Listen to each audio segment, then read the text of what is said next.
Hey there, this is Natalie, and in this video I want to talk about Nanahoshi Shizuka, the mysterious girl in the white mask who first appeared alongside Orsted during Turning Point 2 of Mushoku Tensei, which is in episode 21 of the anime and volume 6 of the light novel series. This video will contain spoilers for the whole of Mushoku Tensei, though as always with my spoiler videos, I'll try to keep only to what I need to spoil to talk about the topic at hand. I'll also be avoiding explaining the mystery of why and how Nanahoshi came to be in the world of Mushoku Tensei, partly because it means I can talk about her character and the things she gets up to in the story without having to spoil one of the central mysteries of the whole series, and partly because all of that stuff is already explained in my heavy spoiler video about why the mass teleportation incident happened. So there's that if you want to hear more about her and are okay with that level of spoiler. If you like this kind of content about Mushoku Tensei, then please consider hitting the subscribe button, because I put out regular Mushoku Tensei videos, as well as videos about ReZero and other anime content. It really helps me out if you subscribe, so thank you so much if you do. And now, let's talk about Nanahoshi. In the novels, we and Rudeus actually get a strong hint about her existence before we see her for the first time, which is in a chapter when Rudeus, Eris and Ruijerd have first crossed over by sea and visit a restaurant. Rudeus gets very excited because of a dish on the menu called dragon meat Nanahoshi style, given it seems to be an approximation of Japanese karaage, or fried chicken, in terms of how it's served. Rudeus gets extremely emotional about rice throughout this series, given he really loved rice in his past life, and it isn't a thing found in every part of this world. So when he thinks he'll be tasting something similar to food from his old world, it's a big deal for him. It turns out not to be for his tastes, however, and he gets upset. Now that scene does seem at first like some fun slice of life stuff during a journey that gives us some new characterization for Rudy, but it's actually a scene full of stuff that will become important later, as even the chef, who Rudeus will forget all about, will actually pay off as a character much later, but that's a story for another time. It does just go to show though that the author is very good at sticking to what's considered to be a fairly good rule of thumb for writing, which is that every scene should serve more than one purpose in the story. In the anime, the dragon meat Nanahoshi style scene was replaced with Rudeus just eating some food on the go, because I guess that for the adaptation, they felt the mention of Nanahoshi's name here wasn't important enough to spend a whole scene on, when she'd be appearing a couple of episodes later anyway, and that the chef character introduction was too obscure to need to be included. There have been a couple of character appearances that were skipped in the anime in this way, because those moments won't pay off until much later in the series, and that's fair enough really. Still, it means that when Rudeus hears Nanahoshi's name for the first time during the Turning Point 2 scene, it is something that seems somehow familiar to him, and not just because it sounds Japanese. He doesn't make the connection because he has much bigger things to think about in that moment than having read that name on a menu before, but it certainly marks the connection to the reader between this mysterious new character and knowledge of our world, as well as showing that whoever she is, she has some influence or fame to have a dish named after her. In any case, even without that hint, we get a strong sense that Nanahoshi is somebody important, because not only is she travelling with the dragon god Orsted, but also he listens to her. Rudeus learns from Hitagami why Ruijerd, Eris, and even their ox creature type thing was so afraid of Orsted, and why Rudeus didn't have the same reaction. Orsted has a curse on him that means every living being hates or fears him, but this doesn't affect Rudeus because he's from another world. Clearly, it doesn't affect Nanahoshi either, and so, with clues like her Japanese name as well, it's easy to reach the conclusion that she's also a person from Japan. And she is. In fact, she's not just any person from Japan either. She's one of the teenagers Rudeus saved when he was killed by Truck-kun. Now, Nanahoshi's experience was very different from Rudeus's. She didn't actually die and wasn't reincarnated. She was summoned here at that moment, in the same form she was in before. so as her 17-year-old Japanese self. She also didn't arrive in this world at the same time as Rudeus, but showed up 10 years later, when the mass teleportation incident occurred. She arrived right at ground zero for that event, and because everything else in that region was destroyed and all of the people were randomly teleported around the world, she found herself alone in a wasteland. Also, given she didn't get to grow up in this world like Rudeus, she couldn't speak any of the languages, and knew nothing about anything, including why she was there. All she wanted was to find a way to go back home. Orsted found her as he himself went to investigate the mana calamity. I made a video explaining about Orsted on Sunday, and that goes into a lot more detail about this, but Orsted is essentially in a state of repeating a 200-year time loop, and this is the first loop where the mass teleportation incident happened, and the first where Nanahoshi existed. Because Nanahoshi didn't have the automatic hatred for him, Orsted made friends with her, and at the time we first see her, she's travelling around with him and learning from him. She isn't a servant or follower to Orsted, she's his friend, and so that's why when she suggests that Rudeus, another person who's never appeared in one of Orsted's loops before, might be useful, Orsted listens to her and heals him. Still, some things never change about Nanahoshi. No matter how long she spends in this world, she doesn't age, so she stays looking 17, and other things in her body seem to have stopped. She still eats and processes food normally. In fact, she loves eating if she can get her hands on food that tastes like it did in her old world. She can even gain weight, but her hair and nails don't grow, and she no longer has periods. And the fact this is pointed out seems to indicate that her body is stuck in time on one level, even though it does seem to be functioning normally in terms of metabolism.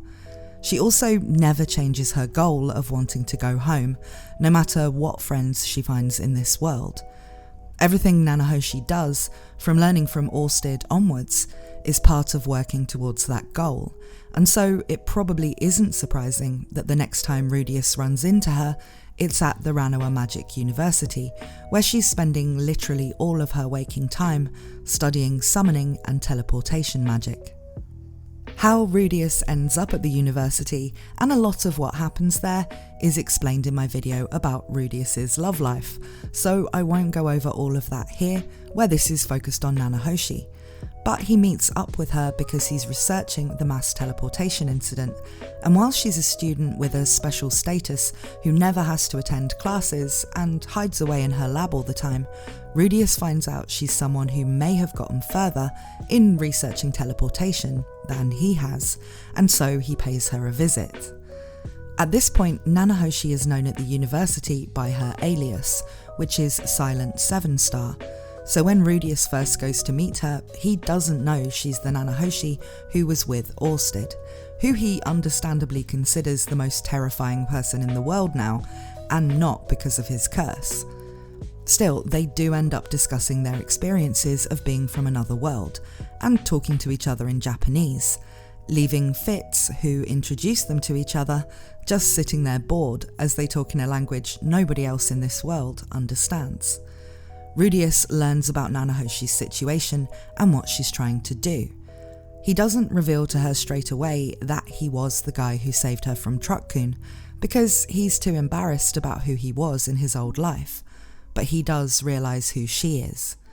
Nanahoshi tells him her theory that the mass teleportation incident happened because of her being summoned, and also that she thinks that one or even both of the boys she was with may have been summoned too. This is the reason why she uses the name Silent 7-Star, which is an allusion to the meaning of her Japanese name, because she thinks that if people from her old world are out there somewhere, they'll know what it means and find her.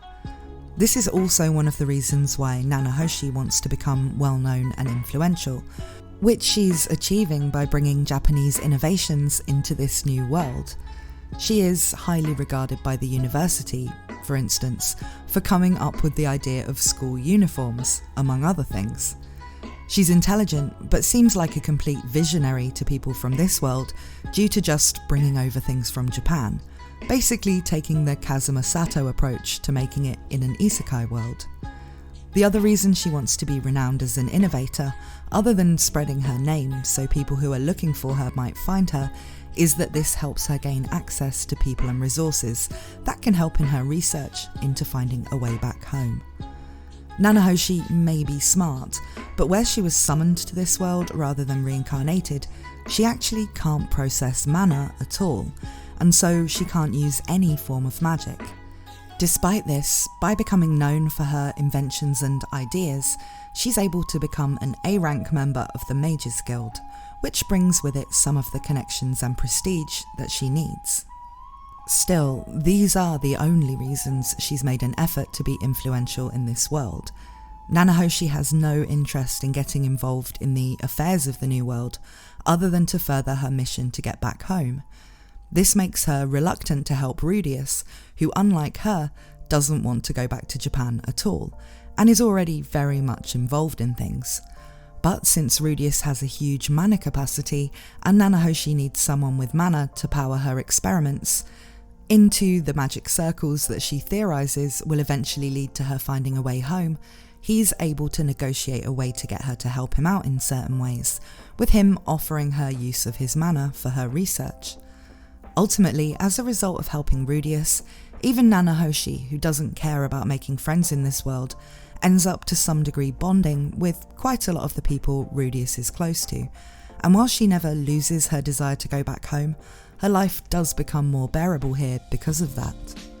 And it's just as well she does come to know some people who care about her, because while her experiments seem to be progressing well, Nanahoshi becomes very sick.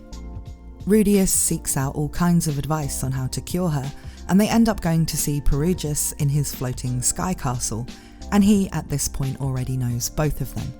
He's been someone Nanahoshi had been seeking advice on teleportation and summoning magic from. It turns out that the reason Nanahoshi is sick is that her body can't handle the natural mana in this world, which is another side effect of being from a world with no magic. This condition is called drain syndrome, and had once been more common in this world, but since magic developed, nobody has really had it for thousands of years, and any treatment for it seems to have been forgotten. Nanahoshi will die if they can't find a solution. Boreas has familiars he summoned who have all sorts of different powers, and one of them has the ability to stop time for a person. A temporary solution then is to keep Nanahoshi in suspended animation, so her condition doesn't develop, though of course this is only a way to keep her alive until some treatment is found. Rudeus can think of someone he knows to have been alive long enough to remember when drain syndrome was common, who may remember how people used to treat it, something Boreas doesn't know.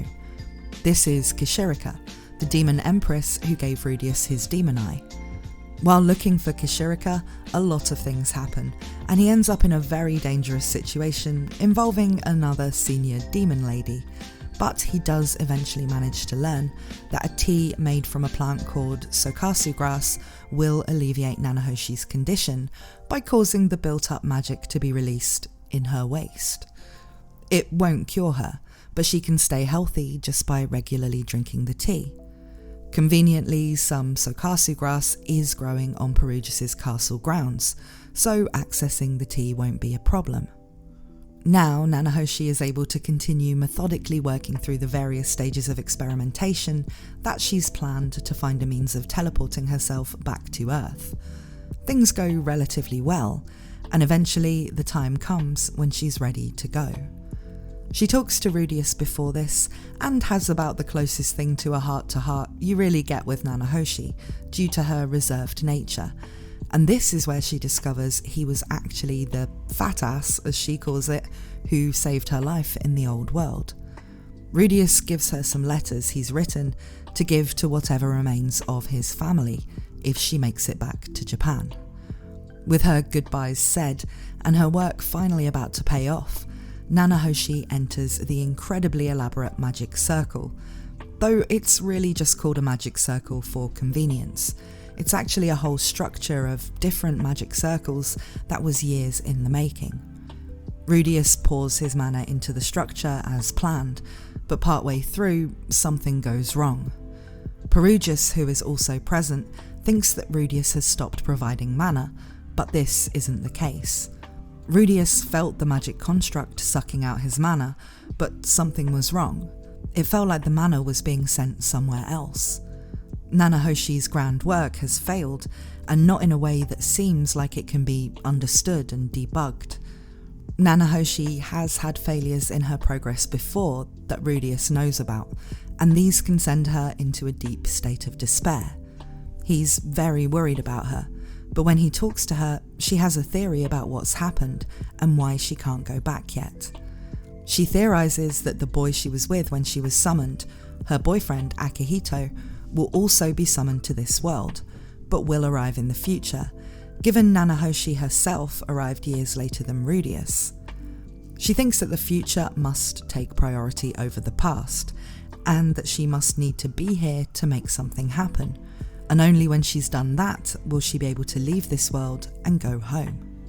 With that in mind, Nanahoshi resolves to going back to being put in suspended animation by Perugis' familiar.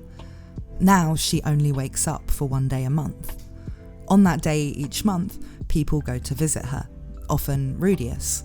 When Rudeus does this, he makes an effort to bring her Japanese-style food that Aisha has been learning how to make. Nanahoshi always wakes up starving, and food is really all she wants on these days, and we learn about how she experiences this period of her life in the chapter of the Mushoku Tensei redundancy side story series called Nanahoshi Gourmet. She actually starts putting on weight, where from her point of view, all she does is eat, hang out with the people who visit her, and sleep the rest of the time. So she starts running laps of Perugis' Sky Castle every time she wakes up, so that she won't look too different for Akihito to recognise her when he eventually arrives. Time passes very quickly now for Nanahoshi, with a year in everyone else's lives being just 12 days to her, so it's like watching a time-lapse of the people around her changing and growing older. And that's really where Nanahoshi is left at the end of Mushoku Tensei, waiting for Akihito to arrive in this world. If you want to know more about Akihito and the reasons for Nanahoshi's whole situation, that is explained in my video about the mass teleportation incident. But if you want to know how Nanahoshi's story ends, then that's something we'll have to wait for the sequel to Mushoku Tensei to find out. It seems like Nanahoshi will be an important character in the sequel, which the author says he's planning to start writing soon, when some other projects are finished. But what do you guys think about Nanahoshi? I think she's a really interesting addition to the story, in the way she behaves like the protagonist of a completely different style of isekai story, where the only goal is to get home. This makes her a contrast to Rudeus, and their different ways of viewing being in this world, while each coming to understand and accept the other's feelings on this, is something not many isekai stories with multiple people from our world in them really explore. We see the comparison between someone who had nothing left to live for in their old world, getting reborn and growing up as part of a new world, with a family and a chance to learn everything they need to survive, versus someone who was still full of hope and things they wanted to do in their old world, being pulled into a new one where they can never really feel like they belong. And to have both of these styles of isekai present side by side really adds something to the concept. How the third isekai character, Akihito, will view the situation may well be different again, given he will have had Nanahoshi here preparing for him for a long time, and so won't be alone or confused for anywhere near as long. Still, let me know what you think in the comments. Thank you as always to my supporters on Patreon who are on screen right now, and thank you to everyone who supports me by subscribing to my channel and watching my videos. Thanks for watching this one, and I hope to see you again very soon.